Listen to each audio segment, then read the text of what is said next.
खुदा के लिए कुछ मत कहो, वह जानी आवाज़ में बोली। नहीं नहीं, मेरी बात समझने की कोशिश करो, मैं तुमसे क्या कहूँ।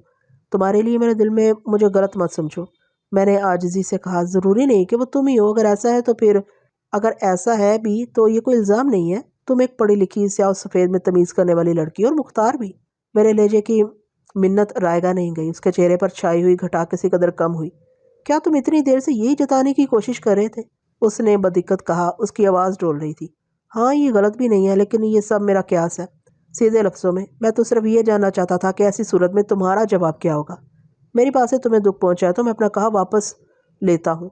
मेरा मकसद किसी तरह तुम्हें दुख पहुंचाना नहीं था। तुम क्या समझते हो? वो नतवानी से बोली। मुझे क्या समझना है? तुम्हारी भी तो कोई राय होगी। मेरी राय? मैं सटपटा गया। मेरी राय कुछ नहीं। तुम भी तो मेरे लिए फैसला कर सकते हो। हाँ हाँ, क्यों नहीं, मैंने किसी ताखीर के बगैर कहा। सो अगर तुम यही समझते हो तो, उलझते हुए होंठों से बोली। मैं तो तुमसे पूछ रहा हूँ, मुझसे कुछ मत पूछो। वो कटी फटी आवाज़ में बोली। मैं क्या कह सकती हूँ?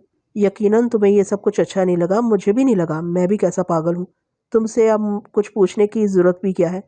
ये ना समझना कि मैं कैलाश की वकालत कर रहा था, लेकिन मैं तुमसे फिर कहूँगा कि ये कोई बुराई नहीं है।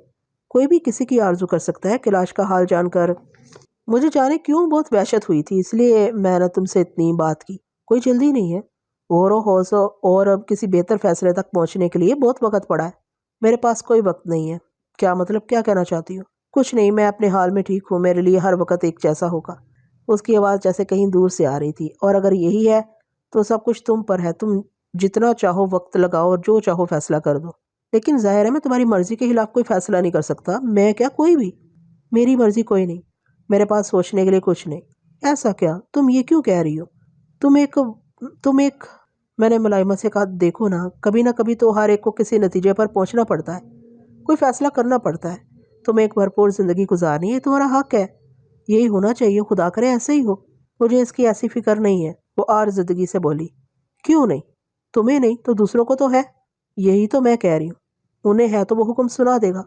तुम कैसी बातें कर रही हो? मैंने मुस्कुराना कहा। ठीक है, फिर मुझे कुछ और नहीं कहना। मैंने पहले ही शायद तुमसे सब कुछ कह दिया, हो सके तो दोबारा गौर कर लेना। मैंने भी तुमसे कुछ कहा है।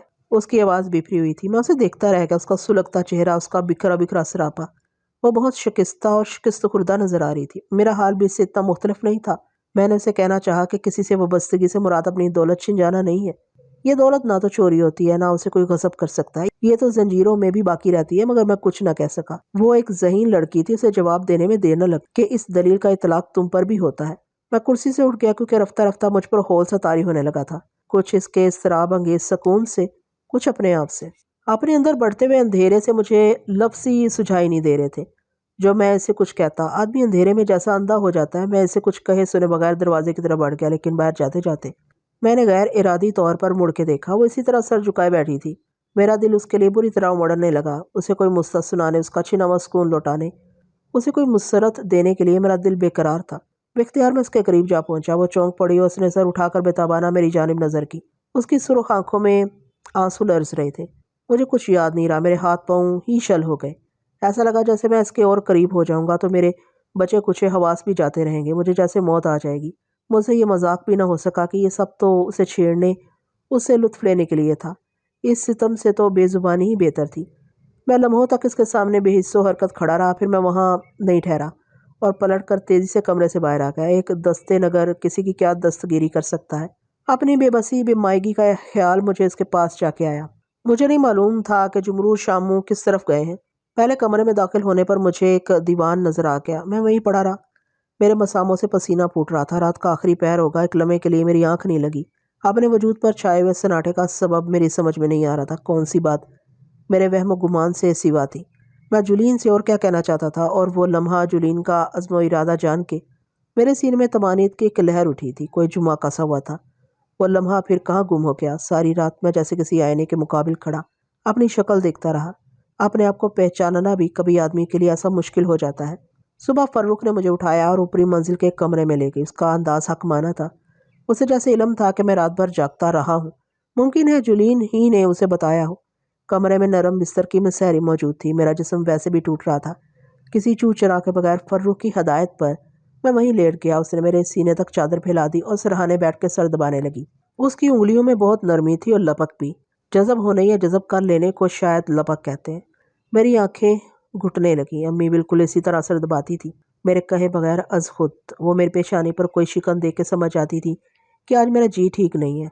फ़र्रुख भी चुपचाप आहिस्ता आहिस्ता सर दबाती रही। देर हो गई तो उसने ये समझ के कि शायद मेरी आंख लग गई है, अपने हाथ उठा लिए और बेआवाज़ कदमों से कमरे से निकल गई। मगर उसके जाने के बाद भी मैं देर तक जागता रहा। फिर जाने किस वक्त मुझे नींद आ गई और मैं दोपहर तक सोता रहा। दोपहर को सब ने एक साथ खाना खाया और वहीं मैंने जुलीन को देखा। वो मामूल के मुताबिक बज़ाहिर पूरी तनदही से कामों में मसरूफ़ थी, लेकिन उसका चेहरा साफ चुगली खा रहा था। मुझे याद आया कि रात तो उसने मेरे साथ रमा के यहाँ जाने को कहा था। खाने के बाद मैंने इसे पूछा, ना उसने मुझे टोका। मैंने भी फिर इरादा मुलतवी कर दिया और इधर उधर घूमता हुआ उसके कमरे की तरफ जा निकला, जहाँ जुमरू और शामू ने डेरा जमाया हुआ था। मार्टी भी वहीं मौजूद था। उन्हीं के साथ मैं बाहर निकल गया। मार्टी को रास्तों का अच्छी तरह इल्म था। दो एक गलियों के बाद ही एक पुररौनक सड़क थी, जहाँ बड़ी बड़ी रास्तों पे रास्ता दुकानें बनी हुई थी। होटल और चायखाने भी सारे बम्बई से अलग थे। आम आदमियों का गुजर इस बाजार में मुश्किल ही से होता होगा। बाजार के पास कुछ आगे समंदर का किनारा था, लेकिन हम ज़्यादा दूर नहीं गए और अंदर ही अंदर चंद गलियों का चक्कर काट के वापस आ गए। बड़े दरवाजे के सामने एक नई लंबी चौड़ी काले रंग की मोटर गाड़ी देखकर हम चारों ही ठुठक गए थे। कौन मेहमान इस मोटर में आ सकता है? अभी हम ये सोच ही रहे थे कि टिंगू उछलता कूदता हमारी तरफ आया और उसने जोशो खरोश से बताया कि बाजान ने एक नई मोटर गाड़ी खरीदी है। जुमरू, शामू और माटी दीदे नचाते और सीटियां बजाते हुए मोटर की तरफ लपक पड़े। मैंने भी करीब जाके देखा। बिल्कुल नई गाड़ी थी। काला रंग ऐसा चमचमा रहा था कि आदमी अपनी शक्ल देख सकता था। जुमरू और शामू दरवाजे खोलकर नशिस्तों के गद्दों पर उछलने लगे।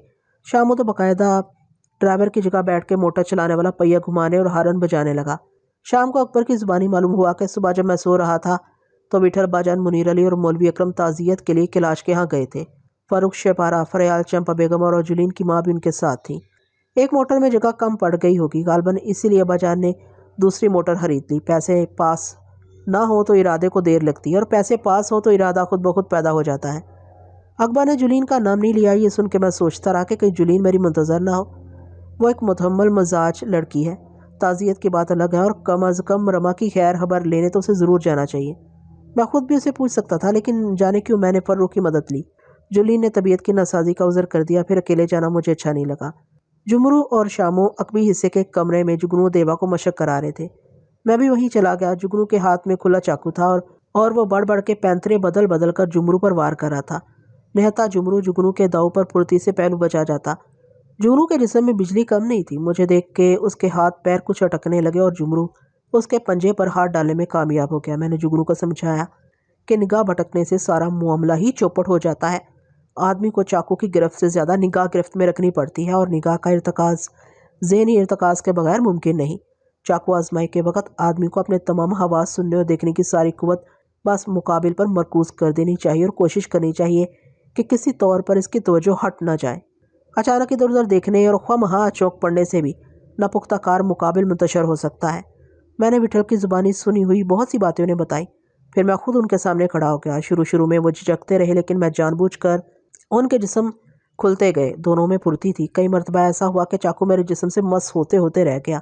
इतने मुशाक होने के बावजूद जुमरू और शामू अपनी सिस्कारियां ना रोक सके। ऐन मौका पर मैं किसी न किसी हरबे से जुगनू और देवा से दूर हो जाता या उन्हें गड़बड़ा देता। वो आपस में उलझ जाते, फिर हाँफने लगते और हंसने लगते। मैंने बहुत दिनों बाद चाकू का सामना किया था। हम सब पसीने पसीने हो गए। उनकी आजमाइश से अंदाज़ा हुआ कि इन्हें मुसलसल रियाजत की ज़रूरत है, लेकिन ज़्यादा वक्त नहीं लगेगा। इनके दस्तों बाजू में एतमाद आ जाएगा। एतमाद की इनमें बड़ी कमी थी और विठल के बकौल सबसे बड़ी रियाजत तो एतमाद ही है। मकसद की इनके पास कसरत थी, जिससे जोशो गज़ब तय होता है। विठल का कहना था कि मकसद पास हो तो आदमी की ताकत सिवा हो जाती है। इसी शहर में जुगनू और देवा ने उम्रें गुजारी थी, लेकिन अब आबो हवा बदलने का इतना फ़र्क नहीं पड़ता जितना लोगों की तब्दीली का। आदमी खिजा, आदमी बहार है। उसके चेहरों से बरसों की जमी हुई धुंध उतर रही थी। इतने कम दिनों में रंग निखर गया था, लहजों में ठहराव आ गया था। मैंने तय किया कि अब मैं रोज़ उन्हें कुछ ना कुछ वक़्त ज़रूर दिया करूँगा। बनारसी के सामने जाने का जितना जुनून उन्हें था, उतना ही मुझे भी था। रात के खाने में अभी वक्त था। जुमरू शामू के इसरार पर विठल को बता के हम सब घर के करीब साहिल की तरफ चले गए। हवा में हुन्नकी थी, लेकिन सुकून बहुत था। समंदर के शोर में भी कैसा सकूत होता है। जुगनू और देवा हमारे साथ नहीं आए थे। एक तो उन्हें विठल की खिदमत गुजारी का ख्याल था कि उसे किसी चीज़ की ज़रूरत ना पड़ जाए। दूसरे, वो अपने आप को लोगों की नज़रों से ज़्यादा दूर रखना चाहते थे। मुबादा बनारसी तक खबर पहुंच जाए कि वो किन लोगों के साथ हैं। यही अंदेशा पीरू के दसवें पर इन्हें लाहक था। शायद इनके लिए यही मुनासिब भी था कि सरदस्त वो किसी पेचीदगी से बचे। साहिल पर अंधेरा गहरा था, बादलों ने आसमान ढांप रखा था। समंदर के सामने आदमी को आज़ादी का एहसास होता है, आज़ादी का भी और कमतरी का भी। समंदर दुनिया की हर चीज़ से बड़ा है। हमें अड्डे पाड़े का कोई आदमी दिखाई नहीं दिया। दूसरे साहिलों जैसी भीड़ भाड़ नहीं थी। हम किनारे किनारे कहीं से कहीं निकल गए। कांते की मौत के बाद सब ने बहुत महबूस वक़्त गुजारा था। पीरू के जाने के बाद रात दिन और पहाड़ हो गए थे। अब्बाजान ठीक कहते थे, घर बदलने से कम इस हाँपते रिंगते वक़्त से किसी कदर निजात का गुमान होता था। मैंने इसीलिए इन्हें नहीं रोका कि अच्छा है, कुछ वक़्त वो अपने साथ भी गुजार लें। लौट के आखिर उन्हें फिर घर ही जाना है। बेशक मकान वो नहीं है, मकी वही है। वही हसरत व यास एक दूसरे की। आदमी का यही है कि उसे लौट के अपने मस्कन की तरफ जाना पड़ता है। अगर ऐसा होता कि आदमी आगे ही आगे चलता रहता, एक पड़ाव के बाद दूसरा पड़ाव, एक मंजिल के बाद दूसरी मंजिल, उसे पिछली मंजिल पर लौटना ना पड़ता, तो जाने आदमी कैसा मुख्तलिफ होता। हम किनारे की नम जमीन पर अपने नक्श छोड़ते हुए बढ़ते रहे और लहरें हमें छू छू कर लौटती रहीं और सारे नक्श मिटाती गईं। वक्त की तरह वक्त भी पिछले नक्श मिटा देता है। आगे लकड़ी और बांस के बने हुए एक साफ सुथरे होटल से उठने वाली तली हुई मछली की खुशबू पर शामू फिसल गया। खाने में और देर हो गई। वापसी में होटल के नज़दीक एक तरफ चीखो पुकार हो रही थी और लोग दायरे की सूरत में इकट्ठे थे। यकीनन कोई हादसा हो गया था। माटी और शामू वहाँ जाने के लिए भड़कने लगे। मैंने तलखी से मना कर दी। इनकी समझ में जल्दी आ गया कि किनारा कशी ही आफियत की एक सूरत है। भीड़ में सिर्फ तमाशा ही नहीं होता, तमाशाई भी कभी तमाशा बन जाता है। भीड़ तो जंगल की दलदल की तरह है। जंगल में रास्ता नहीं मिलता और दलदल में आदमी धंसता चला जाता है। हम बोझल कदमों से घर पहुंचे तो मालूम हुआ कि कैलाश और रमा भी अभी अभी आ गए हैं।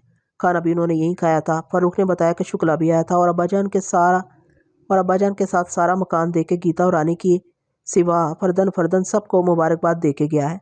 दादो सताइश अमारत का लाजमी जुज़ है, इसके बगैर अमारत का लुत्फ आधा रह जाता है। अब्बाजान ने एक एक चीज़ तफसील से दिखाई होगी। शुक्ला बहरहाल एक पुलिस ऑफिसर था। इतना कुछ देख के ज़रूर उसे बेचैनी होनी चाहिए थी कि अब्बाजान आखिर कहाँ के रईस थे। मुमकिन है उसे ये बदगुमानी हुई हो कि कहीं मैंने कृष्णा जी का तरका तो ठिकाने नहीं लगा दिया। जुलीन मुझे आमने सामने कहीं नज़र नहीं आई। मैंने फारूक से पूछना चाहा लेकिन खामोश रहा। जुमरूर शामू जिस कमरे में सोने के लिए गए थे, मैं भी वहीं चला गया और किसी वक्त मुझे नींद आ गई। हमें नई जगह आए हुए तीसरा दिन था। इस दिन सरे शाम अब्बाजान ने सबको जमा किया, फिर गीता और रानी के आगे कागजात का एक पुलंदा रख दिया। अब्बाजान ने मोहम्मद अली रोड के गुंजान आबाद इलाके में गीता की माँ रानी के नाम से एक 5 मंजिला इमारत खरीदी थी। हर मंजिल पर 12 फ्लैट थे और फर्शी मंजिल पर 80 दुकानें थीं। अब्बाजान के कहने के मुताबिक इमारत तामीर हुए ज़्यादा वक्त नहीं गुजरा था। पूरी इमारत में किराएदार बसे हुए थे और तब्दीली पर हर मरतबा रसीद बदलवाई की एक मखसूस रकम अलग मिलती थी। इम्कान ये था कि आइंदा 50 साल तक इमारत में किसी बड़ी मरम्मत की ज़रूरत नहीं पड़ेगी। किराए की वसूली और किराएदारों से दीगर मामलात निपटाने के लिए अब्बाजान ने आर्जी तौर पर एक जिम्मेदार आदमी का तकर्रुर भी कर दिया था। इसके अलावा उन्होंने गीता के जहेज़ के लिए 1 लाख रुपए बैंक में जमा कराए थे। दोनों गुंग बैठी सुनती रहीं। अब्बाजान ने कुछ कहने का मौका ही नहीं दिया। कहने लगे कि वो कोई एहसान नहीं कर रहे हैं, ये इनका फ़र्ज़ भी है और पीरू का हक भी। पीरू उन्हें एक बुज़ुर्ग का मर्तबा देता था और वो उसे छोटा समझते थे। कोई ये छोटे बड़े भाई का मामला है। अब्बाजान ने वजाहत की कि इसका मतलब ये नहीं कि वो गीता और रानी के फ़र्ज से सबकदोश हो गए हैं। रिश्तों में सबकदोशियाँ नहीं होती। गीता और रानी इनके लिए फ़र्रुख फ़रयाल और फारेबा की मानित है। जिस तरह फ़र्रुख फ़रयाल और फारेबा इस घर में शरीक हैं, गीता और रानी की भी इनकी नज़र में यही हैसियत है। कहने लगे इस कागजी कार्रवाई की ऐसी ज़रूरत नहीं थी, लेकिन कल का क्या भरोसा, वो अपनी ज़िंदगी की सरहदों पर आ चुके हैं। लिहाजा उन्होंने खूब सोच समझ के गीता और रानी के तहफ़्फ़ुज़ और अपने इत्मीनान के लिए कदम उठाया है। खुदा बेहतर जानता है कि इनके पास जो कुछ है इसमें पीरू की यानत का किस कदर हिस्सा है। पीरू की मोहब्बत और उसके सलूक की ये कोई कीमत नहीं है। वो असल कीमत अदा कर ही नहीं सकते। अब्बाजान ने दिलसोजी से कहा कि काश वो पीरू को वापस ला सकते। ये मुमकिन होता तो वो अपना सब कुछ निछावर करके उसे ले आते। गीता और रानी पत्थर की तरह साकित बैठी रहीं। सबका यही हाल था। अब्बाजान ने बताया कि वकील और 2 एक सरकारी करिंदे बाहर इंतज़ार कर रहे हैं। कागजात की कानूनी तकमील के लिए वो गीता और रानी से दस्तखत लेंगे। गीता और रानी के जिस्मों में पहली बार जुम्बश हुई। दोनों की हैरान और परेशान नज़रें सीधी विठल की तरफ उठ गईं। विठल ने आंखें मींच के गोया अपनी तरफ से इकरार का इजहार किया। यकीनन अब्बाजान ने उससे पहले बात कर ली होगी।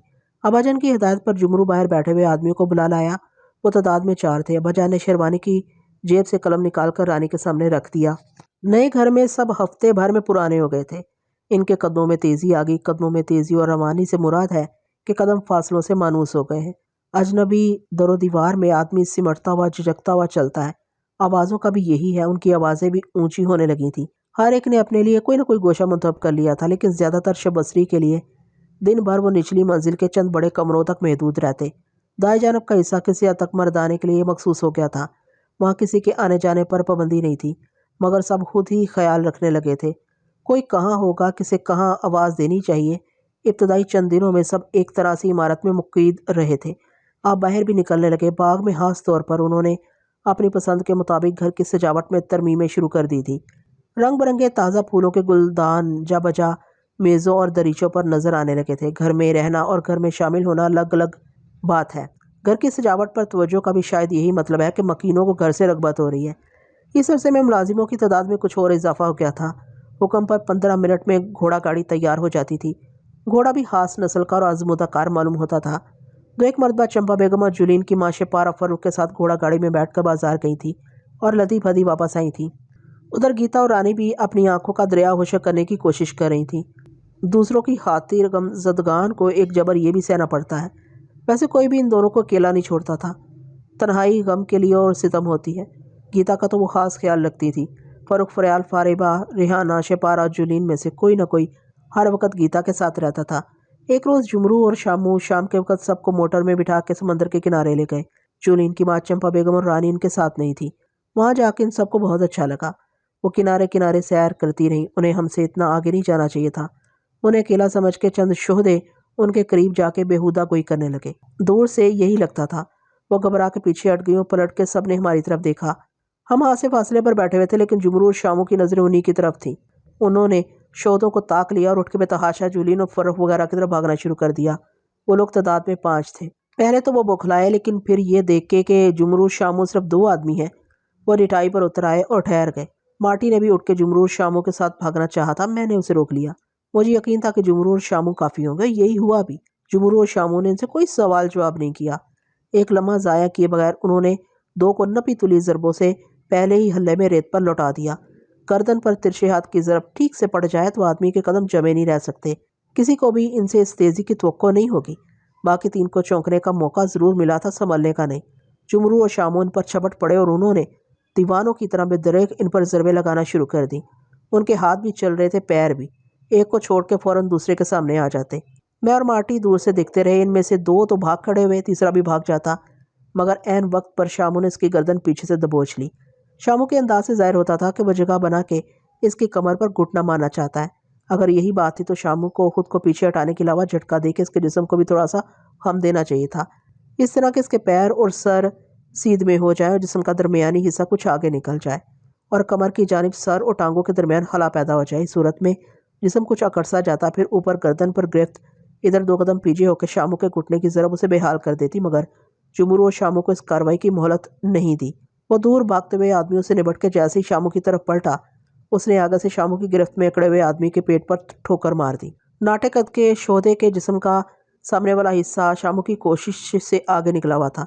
शामू को खुद पर काबू पाना मुश्किल हो गया होगा। वो पूरी तरह तैयार था।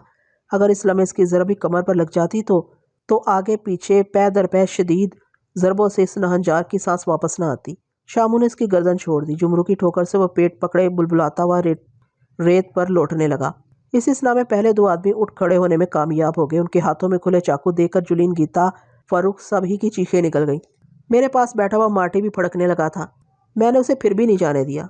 मार्टी को जुमरू और शामू की चाबकदस्ती का सही अंदाज़ा नहीं था।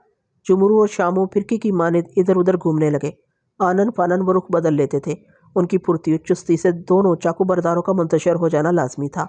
जुमरू और शामू इसी तौर किसी एक रुख से उनकी कलाइयों पर पंजा डाल सकते थे। चाकू निकालने वाले को इस हकीकत का एहसास हरदम रहना चाहिए कि कोई ओछावार खुद उसके लिए बहुत मोहलक हो सकता है। इसलिए कहते हैं कि चाकू निकालने से पहले मुकाबिल के बारे में एक अंदाज़ा कर लेने की एहतियात बेहतर रहती है। जुमरू और शामू मुसलसल उन्हें भभकियाँ दे रहे थे। मुकाबिल के इस्तेमाल से माहिर चाकूबाज भी एक वक़्त को मुतज़्ज़ल हो जाता है। वो बुरी तरह सटपटा गए। फिर जुमरू और शामू को जल्दी मौका मिल गया। मुझे पहलू बदलने की देर लगी कि दोनों चाकू बरदारों की कलाइयाँ जुमरू और शामू के पंजों में जकड़ी हुई थी। ऐसे वक्त में जुलीन और फर्रुख को अलग अलग ही रहना चाहिए था, मगर ये मंजर देख के उनके औसान जाते रहे होंगे। उनकी दखलंदाजी से जुमरू और शामू किसी कदर मुतज़्ज़ब हो गए। वो चाकूबाजों को इतनी जल्दी नहीं छोड़ते। कुछ देर के लिए उन्हें ज़रूर हल्कान करते। वैसे कमकले नहीं थे कि इनके जिस्मों पर चाकू की लकीरें डाल के अपने लिए ख्वामखा की उलझने पैदा करते। जुलीन फर्रुख गीता की मौजूदगी में खून खराबे की बात से उन्हें बहरे तौर इज्तनाब करना था, लेकिन जुलीन और फर्रुख ये सब कुछ नहीं जानती थी। उनका दहशत ज़दा हो जाना भी अपनी जगह बिल्कुल दुरुस्त था। उन्हें क्या अंदाज़ा कि जुमरू और शामू का चाकू से क्या वास्ता रहा है। बचपन से इन दोनों ने एक ही काम किया है, चाकू सुधारने का, या ये कहना मुनासिब होगा कि चाकू के लिए वो अपने आप को सुधारते रहे हैं। और चाकू पर दस्तरस के ये मानी नहीं है कि आदमी सारी बातों से निश्चिंत हो गया और इसके पास चाकू है, इसलिए उसे जोशो गज़ब के इजहार की खुली छुट्टी मिल गई। आड़े पाड़े का आदमी कितना ही मुश्तल और बरहम हो, उसे अपनी लगाम खींच के रखना पड़ती है। चाकू के साथ आदमी के लिए खुद पर भी काबू रखने की महारत ज़रूरी है। वो गैर ज़रूरी तौर पर चाकू नहीं निकालता, चाकू पास रखता ज़रूर है। जुलीन और फर्रुख जुमरू और शामू ने बाउजलत अपने पंजों में दो आदमियों की जकड़ी हुई कलाइयों पर गिरफ्त ढीली करके खुद को ऊपर उछाला। चंद इंच ज़मीन से उछल के वो अपने हाथों पर जिस्म का सारा जोर देना चाहते थे ताकि कलाई पर झटका ज़्यादा मौसर हो। पलक छपकते में वो उछले और दोबारा दूसरे लम्हे उनके कदम ज़मीन पर टिके तो दोनों आदमियों की चीख भी ना निकल सकी। कलाई की हड्डियां टूटी नहीं होंगी तो हिल यकीनन गई होंगी। दोनों के हाथों से चाकू छूट गए। वो बुलबुला के एक तरफ भागे, फिर उन्होंने पलट के भी नहीं देखा। जुमरू और शामू ने इनके चाकू उठा कर जेब में रख लिए। जुलीन फर्रुख एक दूसरे से बेबस दुबकी खड़ी हुई थी। मैं अपनी जगह बैठे बैठे इनकी कैफियत का अंदाज़ा कर सकता था।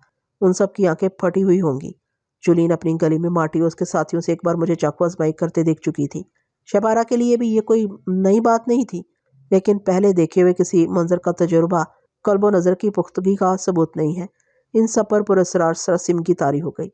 जुमरू और शामू को पलट कर इनका सामना करने में नदामत सी हो रही होगी, मगर वो और क्या कर सकते थे। उन्हें बिल्कुल तवक्को नहीं थी कि बात इतनी बढ़ जाएगी, चाकू खुलने की नौबत आ जाएगी। मैं उठ गया, मेरे साथ माटी भी उठा। हम दोनों तेज़ कदमों से इनके पास पहुंच गए। जाते ही मैंने जुमरू और शामू की पीठ थपकी और दोनों को अपने बाजू में समेट लिया। वो बहुत घबराए हुए थे। मैं इसी तरह इन पर छाई हुई पशेमानी दूर कर सकता था। वो सब घर वापस चलने को कह ही रही थी, लेकिन बेहतर था कि अभी कुछ देर वो वहीं रहे और अपना तरद्दुद और तकद्दुर दूर करके घर जाए। मैंने मुस्कुरा कर उनसे कहा, अरे क्या सूरतें बना रखी हैं, ऐसी क्या बात थी, कोई भूत तो नहीं थे वो? हौसले से काम लेना चाहिए था। ज़रा सी जुर्रत दिखाती तो वो बेहुदा लोग वैसे ही भाग खड़े होते। वो बुरे लोग थे बाबर भाई, उनके पास चाकू थे? फरियाल सहमी हुई आवाज़ में बोली। हाँ, मुझसे कोई बात ना बन पड़ी। चाकू मेरी जेब में भी था। जुमरू, शामू और माटी भी खाली नहीं होंगे। उन तीनों की नज़रें बैक वक्त मुझ पर मंडलाने लगी। उनके शाने ढुलक गए। वो तुम पर कभी चाकू ना निकालते। मैंने बोझल आवाज़ में कहा, चाकू तो उन्होंने जुमरू और शामू भाई को खौफजदा करने के लिए निकाले थे। मेरा ख्याल है उन्हें मुगालता हुआ था कि जुमरू और शामू भी उनकी तरह तुम्हारे लिए अजनबी हैं और तुम्हारी नज़रों में अपना मर्तबा बढ़ाने, तुम्हें एहसानमंद करने के लिए बीच में आ गए, जैसा कि आमतौर पर होता है। फरियाल कुछ और कहना चाहती थी, मगर जुलीन ने कोहनी मार को उसे मना कर दिया। मैंने भी फिर खामोशी मुनासिब समझी। हम इनके साथ किनारे किनारे चलते रहे। वो सब चुप चुप थीं। चलते चलते हम इस होटल के पास पहुंच गए जहाँ चंद रोज़ पहले हमने मछली खाई थी। होटल वाले ने हमें पहचान के बाहर मेज़ और तपाइयाँ रख दी। वो बिछा जा रहा था। आपको कोई डर नहीं लगा जुमरू भाई? यकयक फारेबा ने पटपटाई पलकों से पूछा। क्यों बिन्नू? शामू झिझकते हुए बोला, डर काहे का? अपने को पता है वो दोनों बस चाकू रोब मारने को रखते हैं, ऐसे ही शोबाजी है। कोई पक्का आदमी इतनी जल्दी चाकू नहीं खोलता। चाकू तो बहुत आगे की बात है, जुमरू ने अटकती जुबान में कहा। हमारा तो दम ही निकल गया था। फरियाल ने गहरी सांस भरी। ऐसे ही, जुमरू फीकी हंसी से बोला। आप लोग थोड़ी आंख दिखाते तो अपने आप को आने की ज़रूरत ना पड़ती। ऐसे टाइम आदमी को आसान पास रखने चाहिए, इनको फालतू में खोना नहीं चाहिए। लेकिन चाकू के सामने? फरियाल ठुठक के बोली। चाकू तो इन लोग ने पहले नहीं निकाला था। चाकू कोई चीज़ नहीं है। अगर अगर जुमरू को ख्याल आ गया कि ये मौजूद तब्दील नहीं करना चाहिए, वो भिनभिनाती आवाज़ में बोला, छोड़ो भिन्नो, मट्टी डालो, कोई ऐसी बड़ी बात नहीं थी। इधर की मछली खा के देखो, एकदम ताज़ी ताज़ी। फारिबा की वहशत कम नहीं हुई थी। अगर आप में से किसी को चाकू लग जाता तो खुदा न खास्ता। नहीं लगता बेटा, जुमरू ने तुनक के कहा। इससे बर्दाश्त नहीं हुआ। वो जोर दे के बोला, अपने को एकदम नहीं लगता, हमको चाकू का खेल आता है। ऐसे लोगों को ही भुगताने को हमने चाकू का करतब सीखा था अपने पास भी। अजब ना था कि वो कुछ ओल फोल बकने लगता। मैंने उसके हाथ दबा के टोका तो उसे कुछ होश आया। अच्छा हुआ कि इसी वक्त होटल वाला उसके मुलाजिम ताज़ा गर्म पराठे और मछली लेकर आ गए। चटनी भी साथ थी। जुमरू और शामू हुक्म पे हुक्म देने लगे। और क्या है तुम्हारे होटल में? ये ले आओ, वो ले आओ, वो भी ले आओ। उनका बस नहीं चलता था कि सारा होटल मंगवा लें। जितनी इकसाम के खाने तैयार थे उन्होंने सब तलब कर लिए थे। होटल का मालिक कश्मीर का रहने वाला था। उसने पिस्ते, बादाम और किशमिश मिली हुई कश्मीरी चाय बनवाई थी। चाय पिए बगैर उसने हमें नहीं उठने दिया। रफ्ता रफ्ता सबके चेहरे बहाल होने लगे। इसमें जुलीन के सलीके तदबीर का भी बड़ा दखल था। वो इन्हें बम्बई के खानों, खसूसन बम्बई में पकाई जाने वाली मछली की बेशुमार इकसाम के बारे में बताती रही। कुछ देर पहले बीते हुए वाक़े का जिक्र ही नहीं आया। जुलीन ने उन्हें उसकी मोहलत ही नहीं दी। हर सू अंधेरा छा गया था, मगर समंदर को अंधेरे से सरोकार नहीं है। समंदर कभी नहीं सोता। अंधेरे में तो वो और बेदार और पुरजलाल हो जाता है। हवा में सर्दी की आमेज़श थी। अब इन्हें ऐसी जल्दी नहीं थी। मोटरें दूर खड़ी थीं। हम आहिस्ता इन तक पहुँचे। फारिबा चौंक के बोली, जुमरू भाई, आप इनके चाकू पानी में फेंक दीजिए। हाँ हाँ, क्यों नहीं। जुमरू और शामू ने बुड़बुड़ाते हुए जेब से चाकू निकाल के फारिबा के आगे हाथ फैला दिए। फारिबा पीछे हट गई, जैसे जुमरू और शामू ने चाकू नहीं बिच्छू उसके सामने कर दिए हों। जुमरू हंसने लगा और उसने शामू से कहा कि वो फारिबा को साथ लेकर चाकू समंदर बुरद करके आए, और अगर इन्हें मछलियों ने निगल लिया तो। जुलीन मुस्कुरा के बोली, बंद चाकू तो मछलियों का कुछ नहीं बिगाड़ेंगे। मछलियों के पेट में वो ज़्यादा महफूज रहेंगे, फरियाल ने चहकती आवाज़ में कहा। घर वापस आके वो हंसी संभल चुकी थी। मेरे साथ वो पहली बार किसी ऐसी जगह घूमने गई थी। वक्त ही कहाँ मिला था उन्हें कहीं ले जाने और घुमाने फिराने का। इस वक्त यही कुछ मुमकिन था। मैंने तय किया कि कल या परसों उन्हें फिर कहीं ले जाएंगे। आज की कसर पूरी हो जाएगी। अब तो मोटरें भी मौजूद हैं, हम दूर तक जा सकते हैं। घर से बाहर निकल के यकीनन उनकी घुटन दूर होगी और कुछ हौसला भी बढ़ेगा। कम से कम गीता के लिए तो ये बहुत ज़रूरी है। उसके दिल में ज़िंदगी की हुमक पैदा होगी। घर आके वो बहुत हल्की फुल्की नज़र आ रही थी। बाज़ लोगों की तरह ज़मीन के बाज़ हिस्सों पर भी खुदा ने खास मेहरबानी की है। कृष्णा जी मुझे बम्बई के कई ऐसे मकामात पर ले गए जहाँ मट्टी नज़र नहीं आती। ज़मीन पर सब्ज़ा ही सब्ज़ा बिछा है। सब्ज़ा ज़मीन से फूट रहा है। हर तरफ जंगल जैसा नज़ारा, झीलें, पहाड़ियाँ, जा बजा फूलों से ढके हुए कुंज, दरमियान में बने हुए लकड़ी के मकानात, ऊंची नीची सड़कें, चाय खाने और जाने क्या क्या। एक जगह तो अच्छी तरह मेरे ज़हन पर नक्श है। वहाँ बम्बई के बड़े बड़े लोग मौजूद थे और रंग बिरंगी धीमी धीमी रोशनियाँ झिलमिल कर रही थी और फिजा में खुशबू बसी हुई थी। मैं इस वक्त बहुत घबराया हुआ था। पहले मैं किसी ऐसी जगह गया भी नहीं था। लगता था किसी और दुनिया में आ गया हूँ। वहाँ किसी शख्स को जैसे कोई दुख ही नहीं था। किसी के घर में जैसे कोई बीमार नहीं होता था, ना मौत होती थी। वहाँ दाखला भी खास आदमियों को मिलता था, मगर खास आदमी के सर पर सींग नहीं होते। खास आदमी बनने में क्या देर लगती है। रुपया सबसे बड़ा जरिया, सबसे बड़ा वास्ता है। मैंने सोचा एक बार तो मैं उन्हें वहाँ ज़रूर ले जाऊँगा।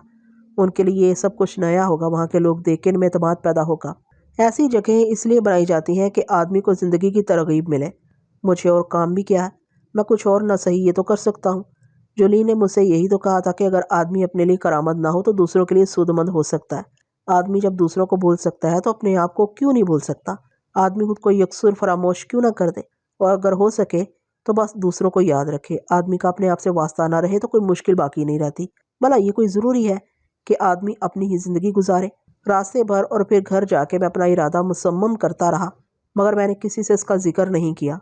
कैलाश और रमा हमारा इंतज़ार कर रहे थे। कैलाश अफसोस करने लगा कि वो कुछ देर पहले आ जाते तो हमारे साथ ही चलते। उसके तासुफ पर मुझे भी नदामत हुई और वजाहत करना पड़ी कि बस अचानक जुमरू और शामू के दिल में समाई और देखते ही देखते सब तैयार हो गए। मैंने इनसे वादा किया कि आइंदा सब साथ ही चला करेंगे। गुज़िश्ता हफ्ते कैलाश और रमा ने शायद ही किसी दिन नागा किया हो। रात का खाना वो अमूमन यहीं खाते थे। उनकी माँ और बहन अभी तक पूना ही में थी। रात को वो दोनों देर से घर जाते।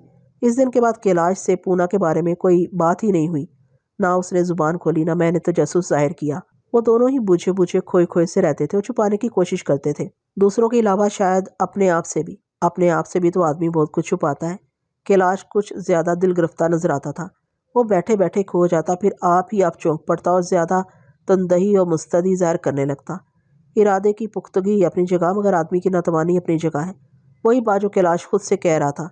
आदमी दूसरों का पाबंद जो रहता है, अजीज़ों का, दोस्तों का, रस्म व रिवाज का, दूसरों की रफ़ाकत से जहाँ तवानाई बढ़ती है वहाँ तवानाई भी कम नहीं होती। रमा को इस नगुफ्तगी का एहसास था, तो इसकी वजह अपने आप पर यकीन के अलावा हकीकतों से नाआगाही भी हो सकती है। सच हमेशा दो तरह का होता है, एक अपना सच, एक दूसरों का, यानी आदमी के गिरदोपेश का सच। एक अपने हवाले से, दूसरा दूसरों के हवाले से। कभी अपना सच गालिब आ जाता है, कभी दूसरों का, मगर बेशतर जीत दूसरों के सच की होती है। हजूम में खड़ा हुआ आदमी आखिर कहाँ तक अपने सच पर इसरार करे। रमा ज़िंदगी की इस नैरनगी से शायद नावाकिफ़ थी और वह बज़ाहिर आसानी से पसपा होने वाली लड़की नहीं थी, लेकिन वज़ा और मुरव्वत की इसमें भी कमी नहीं थी। जुज़ात की नातवानी का इशारा इत्तफ़ाक़ से, और इस दौरान में मुझे से तन्हाई में बात करने का मौका ही नहीं मिला। खुद मैंने भी इज्तनाब किया कि इसका बताया हुआ कैलाश से क्या मुख्तलिफ होगा और मैं क्या इसकी दिलजोई या अशकशोई कर सकूँगा। उसे शायद मालूम नहीं था कि कैलाश ने मुझे सब कुछ बता दिया है। मुमकिन है जुलीन से रमा ने अपना हाल बयान किया हो। पूना से आने के बाद ज़्यादातर जुलीन ही से इसका रब्त ज़ब्त रहा था, और हो सकता है ये रमा की साफ दिली, उसकी ज़ुबानी सुनने वाले हवाल का असर था, या जुलीन ने आज खुद अपने रवैये में नज़रसानी की थी। वो बड़ी हद तक मतवाज़ा नज़र आती थी। मुझे से मज़ीद कुछ कहने की ज़रूरत नहीं पड़ी। उसकी समझ में आ गया था कि कैलाश से मुगायरत का रवैया कैलाश के लिए इज़्तिराब के लिए महमीज़ साबित हो सकता है। एक तरह से ये कैलाश की आंखों में उमड़ते हुए ख्वाबों की पजीराई है। गालबन यही सबब था कि वो रमा से ताज़ियत करने उसके घर भी जा चुकी थी, मेरे बगैर। हालांकि ये तय हुआ था कि वो मेरे साथ वहाँ जाएगी। उस दिन रमा सादा लिबास में थी, बुझे हुए से गैरवे रंग की साड़ी में मलबूस, किनारों पर बड़े बड़े फूल कुड़े हुए थे। इस सादगी में भी बहुत दीदा जेबी थी।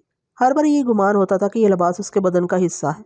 हर बार इससे इसके सरापा में लिबास शामिल सा लगता था। कानों में सफ़ेद आवेज़े लटक रहे थे, कानों से अलग हों तो कान सूने हो जाएं। चेहरा देख रहा था जैसे आग अंदर जल रही हो। मैं कैलाश के पास बैठा था कि वो मेरे पास चली आई और खनकती हुई आवाज़ में बोली, आप तो आते ही नहीं। यूँ अचानक उसके सामने आ जाने पर मेरा जिस्म अकड़ सा गया। मैंने मुंतशर लहजे में कहा, बस आते आते रह जाता हूँ। अब तो बहुत कुछ ठीक हो गया है। वो नज़रें घुमाते हुए शाइस्तगी से बोली, आप आ सकते हैं। ज़रूर आऊँगा, मैंने जल्दी से कहा।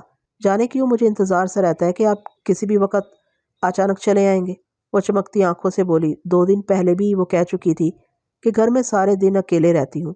कैलाश अस्पताल चला जाता है, आप अगर कोई काम ना हो तो चले आया कीजिए। मैंने से वादा किया था और मुझे याद भी था, लेकिन मैं सोच के रह गया। आप ही इधर आ जाया कीजिए, मैंने मुस्कुरा के कहा। सुबह के वक्त भी तो आप आ सकती हैं, यहाँ आपका दिल बहला रहेगा और सभी खुश होंगे। मैंने रमा से यही बात कही थी कि तुम कुछ दिन के लिए यहाँ आ जाओ। कैलाश सर झटक कर तेज़ी से बोला, सुबह मैं पेंटिंग करती रहती हूँ या किताबें पढ़ती हूँ, वक्त गुजर जाता है, लेकिन ये अच्छा मशवरा है। वो अंग्रेज़ी में बोली, किसी दिन आ जाऊँगी। किसी दिन क्यों, आप अभी से रह जाइए। वो मुस्कुरा दी, ये भी ठीक है, मगर आप क्यों नहीं आते? मैं शर्त लगाती हूँ कि आपका दिल नहीं उकताएगा। मुझे यकीन है, मैंने छपकती आवाज़ में कहा। तो आप ही आइए ना, कितने दिन हो गए आपसे बातें किए हुए। घर में नहीं तो कहीं और चले जाएंगे। ठीक है, मैं ज़रूर आऊँगा, मैंने झिझकते हुए कहा। कल आइएगा, वो सरगोशियाना लहजे में बोली। देखिए, शायद कल ही, मगर इंतज़ार मत कीजिएगा। वैसे आप तो शाम को आएंगी ही ना? इंतज़ार तो मैंने अभी से शुरू कर दिया है, वो लहकती आवाज़ में बोली। जाने कितनी बातें इकट्ठी हो गई हैं, यकीनन निहायत दिलकश और अहम बातें होंगी, मैंने बेसख्ता कहा। उसके चेहरे की सुर्खी गहरी हो गई। चंपा बेगम ने दरमियान में आके उसे भटका दिया। वो पानदान लेकर आई थी। रमा को उसके हाथों की गिलोरियाँ बहुत पसंद थीं, गुलाब के रक में बसी हुई चांदी के वर्क में लिपटी हुई। पान रमा पर रचता भी खूब था।